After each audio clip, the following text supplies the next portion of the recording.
Was there something you said in the timeout, or just the general normal, hey, we play this out to the end, and maybe we can get a run here and go forward? Or?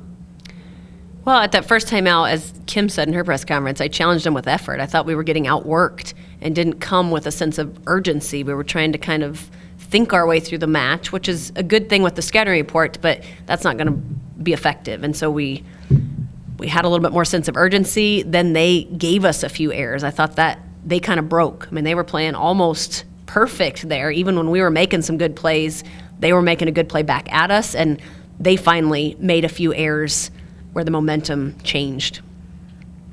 I don't think, other than a spurt here or there, you ever gave back that momentum. No, you feel that? Yeah, I would say we had the momentum the rest of the match. Now, they went on a couple runs on us, but not significant, especially like Thursday night, if we're comparing those two matches, that we were able to keep runs to 2 or 3 points instead of 4 or 5 points. I think we still felt in control most of the match. Now, maybe they felt like they were in control, but from our perspective, I felt like we were doing what we wanted to do on our side of the net. Talk about how much of a plus it is when you've got Kim Weisman and she's on, and you know physically she's 100%. She can make a huge difference. Yeah. It gives you not only one more weapon, but a good one. Yeah, Kim's a spark plug for us. I mean, we have her in the 0-1 spot next to the setter where she's going to get a lot of attempts. And so I think what she's giving us right now, and especially in today's match, was if you commit away from her, like if they were trying to stop Timbre or our middles, she can score one-on-one. And you got to have your outside be able to do that, that if I get a one-on-one or a single or a seam block, that ball's got to hit the floor. Timbre also, I mean, she had 10 kills, and I think she probably played as well as she's played all year. It's a good matchup for Timbre. We knew that going in. She's had a lot of success against this opponent in her other 2 years. So I think she felt confident going in.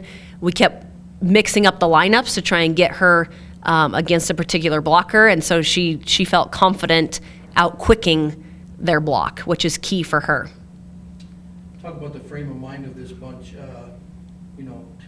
Not only winning today, but winning pretty convincingly, 3-0. The frame of mind's got to be really positive. You go on the road, and there's such a huge difference on, especially if you were going on the road with 2 losses at home. I think their frame of mind has really got to be like, hey, we are, exactly what they said we are. We're 1 or 2 in the conference.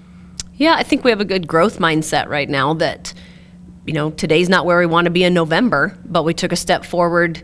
Yesterday in practice was better than Thursday's match. Today was better than yesterday's practice, and we talk about that a lot as a group, that, hey, Monday's practice has to be better than today's match. And I think we did that in the last week as we started our conference play, that we will continually climb in the mountain so that we're our best in November.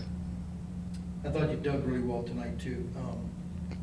5 players in particular, and that's showing that they're trying to move the kill shot around. And you guys really were reading it, I guess, where they were going with it. Was that better than last night even? Well, I thought we played back row defense fairly well, but I thought it was attributed to our block. I thought we blocked significantly better tonight, so that even when we didn't get a stuff block, it was a predictable ball for our back row defense, which is what we maybe didn't have the other night, is some floating blocks, some late blocks, and that's hard to play back row defense around. So I think even our back row defenders would tell you that the block did an excellent job tonight and made it easier for them. The one sore spot, in a sense, the serving wasn't quite what you would probably expect, is what I'd say. It wasn't in terms of aces, but I do think it was effective tonight. I thought we served pretty aggressive. I would say there was only 1 ball in 3 sets where we served it too passively. We weren't too high error for as aggressive as we're serving. So sometimes it's going to show up in the aces column and sometimes it's not. But I thought our serving was effective tonight.